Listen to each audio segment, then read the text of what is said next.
That's not good. What happened to my,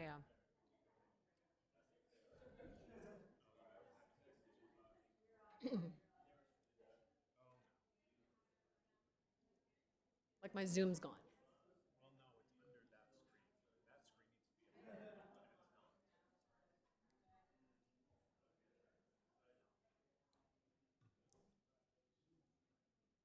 Nope.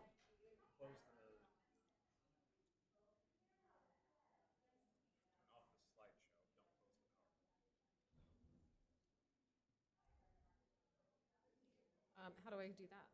I am not a PowerPoint expert here. Someone's always done this for me. Okay, I'm on the We have wrong to side of the create a new room. polling session? Yes, we do. Well, let's just create that then.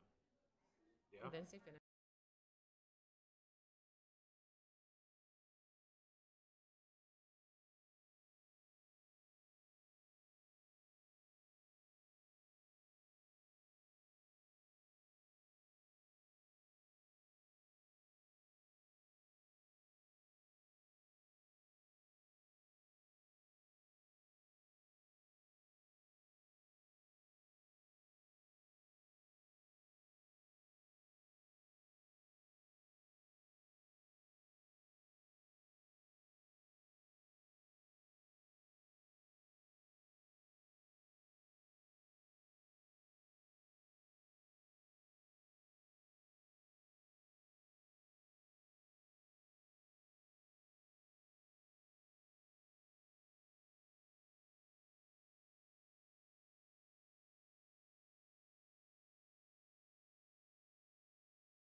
Hello? Okay, so I just can't use a microphone. That's okay. Hi, everybody. I'm Julie Bartholomew, and I'm the Youth Council Mayor for 2025. And I just want to welcome everybody, and I want to welcome parents and the the council members we have with us today. And thank you, parents, for coming and supporting your child in this really fun opportunity that we have. City Youth Council is something I've done this will be my 3rd year, and I've really enjoyed it. Not only is it super fun, but you get to learn a little political side of things and a lot of social and good skills that you get to use in your life. For example, you get to join with a team. That'll be us, and I'm so excited for us to really meet and get together. But we get to learn how to unite and communicate and use skills to host certain events and be really involved in the city. And it's so, so fun and such a great way to meet people. So thank you, parents, for coming, and everybody who's here to help us in this really fun start to a fun year. Amy Clausen, our deputy mayor, is going to lead us in the Pledge of Allegiance.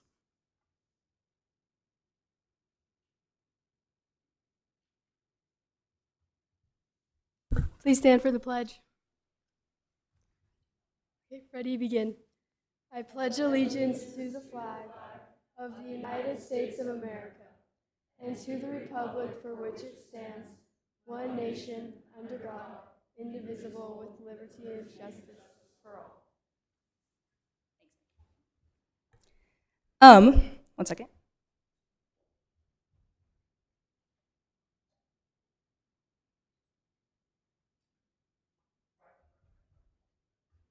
I forgot the most important thing. It's okay. We have Judge Schaefer Bullock with us here today to give our keynote address and swear us in, and so I'm just going to provide her a short introduction.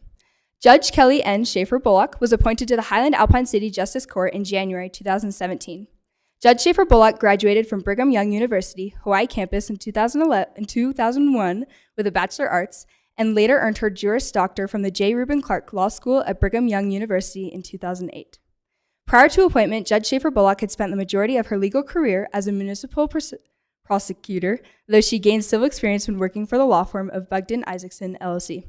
She also continues to serve as a lecturer and researcher at BYU's law school. Judge Schaefer Bullock is a member of the Daughters of the American Revolution and devoted to the mission of that organization. So, Judge Schaefer Bullock, thank you for being here.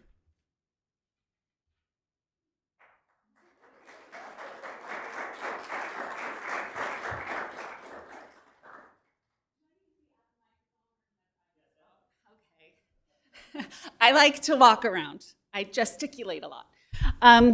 Okay. Good evening. Thank you so much for that kind introduction. She did come up. I was so impressed. She asked me what the Daughters of the American Revolution was. For those of you who don't know, it is for women who are of lineal descent of Americans who either fought or rendered aid in service of their country fighting the English in the Revolutionary War. So it shouldn't surprise you what I'm about to talk about this evening. This is something that is one of the best parts of my job, to actually be able to raise my hand and see the youth, I swear in police officers as well, take an oath to the Constitution of the United States. But before you do that, I like to talk a little bit about why this matters. Because I think particularly for our youth, you've grown up in really beautiful communities in a really wonderful country at a time post-World War II where you've been raised in what has been known as a superpower. We weren't always so. And I want you to think about what it took to get to the point where we are now. And I'm going to talk for a moment about the father of our American Navy. Who is it? Anybody know?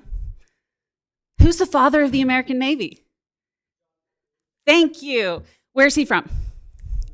Okay, very good. Firebrand Scott, okay? He was Scottish through and through. Murdered somebody on a ship, escaped to the United States. He didn't really. He defended somebody against a really terrible, tyrannical captain of a ship.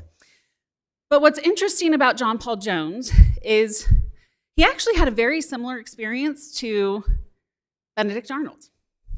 He was not treated well by the Continental Congress. He was completely undermined by the Continental Congress over and over. But the man refused to abandon the cause. And so, September 23rd of 1779, the war has been waging for years.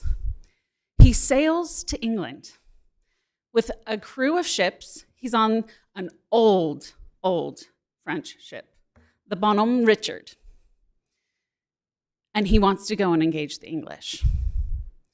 Well, he comes across the Serapis that is being commanded by General Pearson, who has extraordinary experience. The best ship, John Paul Jones, is outgunned. And not only is he outgunned, he knows that the French cannon on his ship are very likely to explode. Instead of actually firing, they just explode and it can take the ship down. But what's so interesting about the men on board with John Paul Jones, almost none of them could swim. When they encountered the Serapis, which with its fleet was guarding like 42 merchant ships, all of which had goods that were going to aid the English in the American Revolution. John Paul Jones has like 5. The other 4 immediately abandon him when he decides to engage with the Serapis. He's alone. Now, I want you to think about being on the ship. You can't swim. They start laying down sand and powder so that the men won't slip once the blood starts flowing. Below deck, they have a surgeon who stands with a table, hatchets, saws, knives, and baskets. The baskets are for him to discard limbs.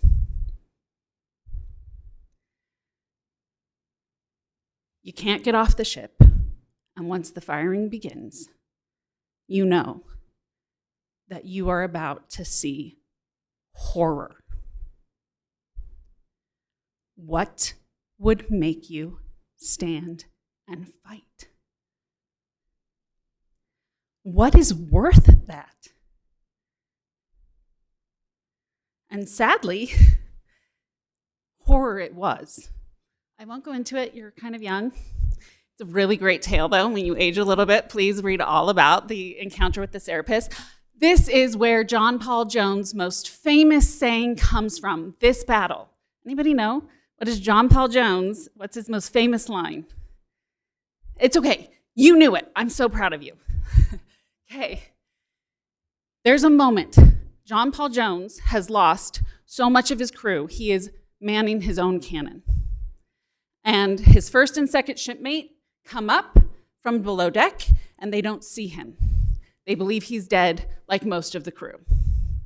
So the first mate starts shouting, "Quarter, quarter," to Admiral Pearson. So Admiral Pearson shouts back, "Do I hear quarter?" John Paul Jones abandons his cannon, starts chasing the first mate, drawing his pistol to kill him because he has tried to surrender, realizes he's already shot his pistol at the Serapis, and so he chucks the gun, knocks the first mate out, and he falls below deck. Now, all of this is being observed by all of the English up on a cliff. They've come from all the towns around. And then John Paul Jones says, "Sir, I have yet begun to fight." Now, why was the first ship trying to yell quarter? Because their ship was sinking. They had been so badly damaged by the Serapis. And yes, those old French cannons had exploded. And men were below deck trying to patch up holes so that they wouldn't sink too rapidly. And what does John Paul Jones do? He lashes himself to the Serapis. If we're going down, so are you. And finally, Admiral Pearson has to yell quarter himself. And the Americans take the day. But at significant loss of life, with the injured and the wounded and the dying screaming. Again, I ask, for what would you face such horror? And those early patriots call back to us. It's for you. We did it so you could be free, so that generations after us would have liberty through our death, through our pain, through our suffering. One of our first radicals to the cause was Dr. Joseph Warren. And he died at the Battle of Bunker Hill. Does anybody remember, have I talked about Lafayette?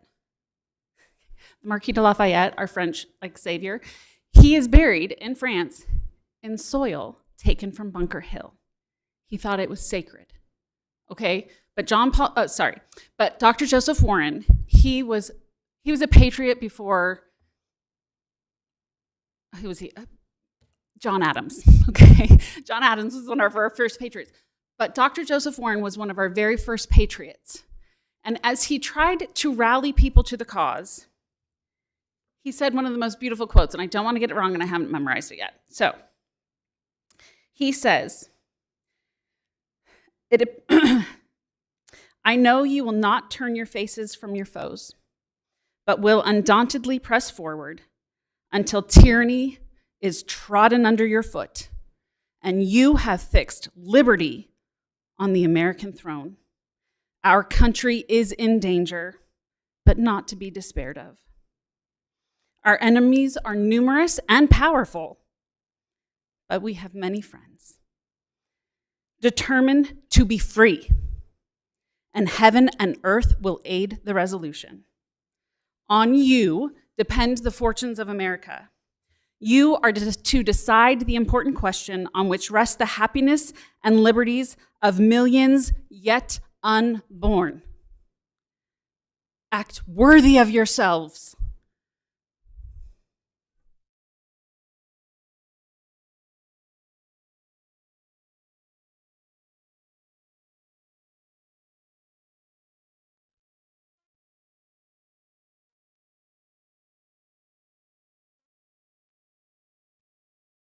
Knock it off, sorry. Dr. Joseph Warren's words still ring out. When men were willing to suffer and die for you, what is our obligation? To act worthy of their sacrifice. I pray that nobody in this room ever has to stand in a ship, not being able to swim, and facing down horror to determine the question of whether or not their children would be free. I really, really hope nobody in this room has to do that. But what did their sacrifice mean if we don't preserve the liberty that we have?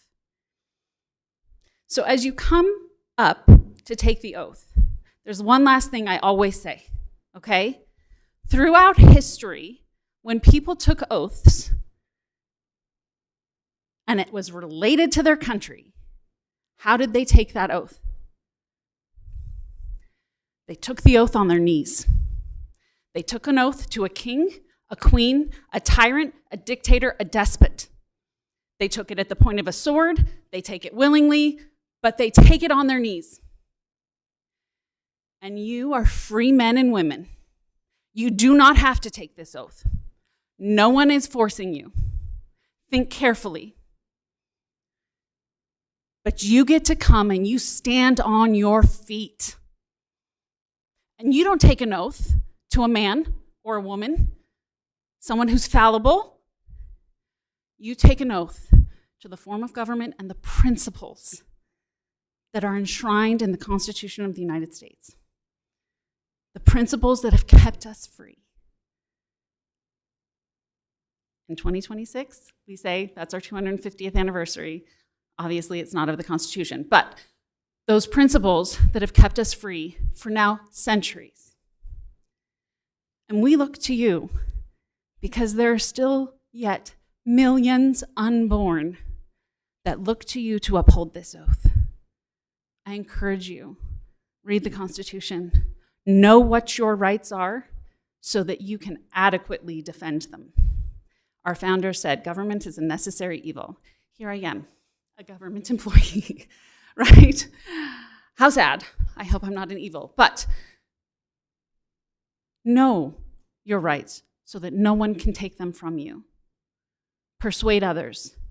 And at all times, act worthy, not only of yourselves, but of the men and women who generation after generation along our eastern seaboard and then in countries around the world were willing to stare down the same kind of horrors that the men on John Paul Jones' ship faced.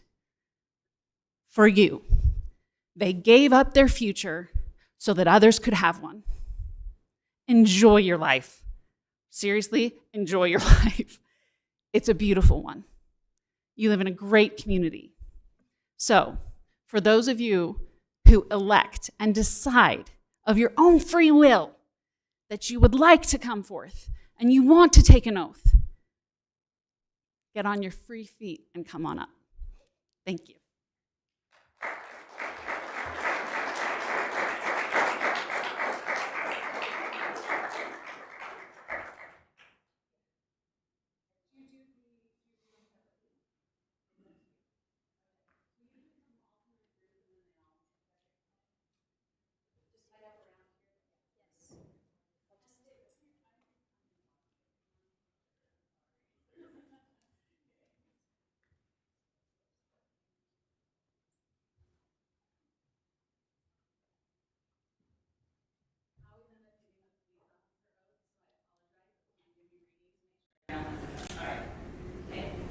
Please raise your right hand.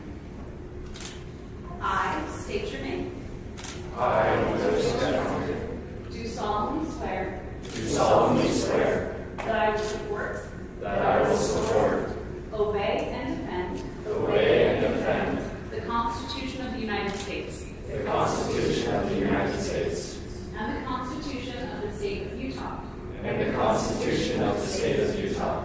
And that I will discharge. The duties of my office. With fidelity. So help me God. Thank you. Well done.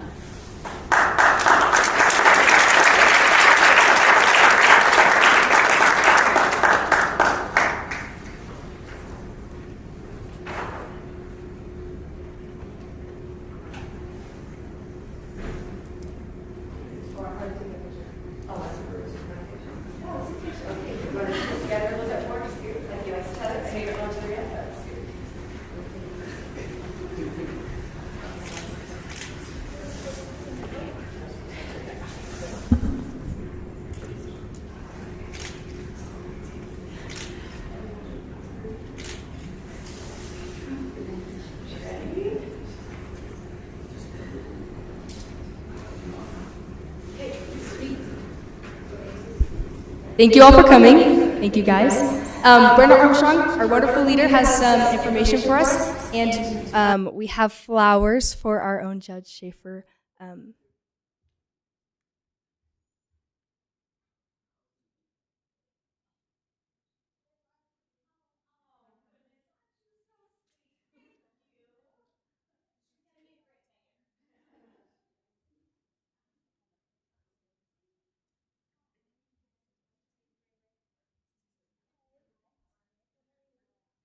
Okay, while they're meeting, Councilman Bills, just a couple of things for the parents, and then I'm going to invite you. We have certificates that the judge is signing.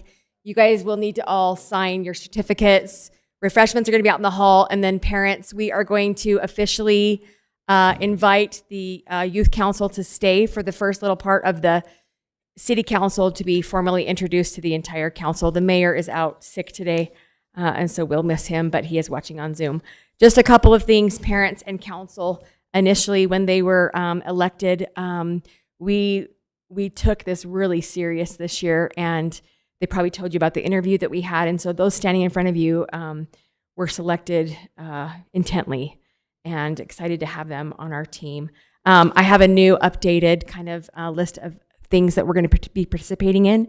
So if you will all make sure that you get an updated copy. Also, there is going to be a youth council form that just kind of lets you know, it has all your contact information. There is a $50 fee to be part of the council. That covers everything. But please note that there are a few things that are pretty expensive that the city is going to pay for. And so if you and your child or your youth, not child, commit to attending those events and then back out, by signing this, it just agrees that you will pay the city back.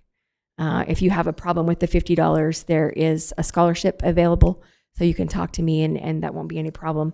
Also, there will be a permission slip for driving and things that we're going to be doing activities. So if you'll just make sure that you sign those permission slips before you leave, that will be great. Okay. So with that being said, I'm just going to invite the council to come up and sign with the judge. I got you some swag to wear, a cute little Highland Council vest, and then everybody, families and friends, are invited just around the corner right here to have some food. Thank you for coming.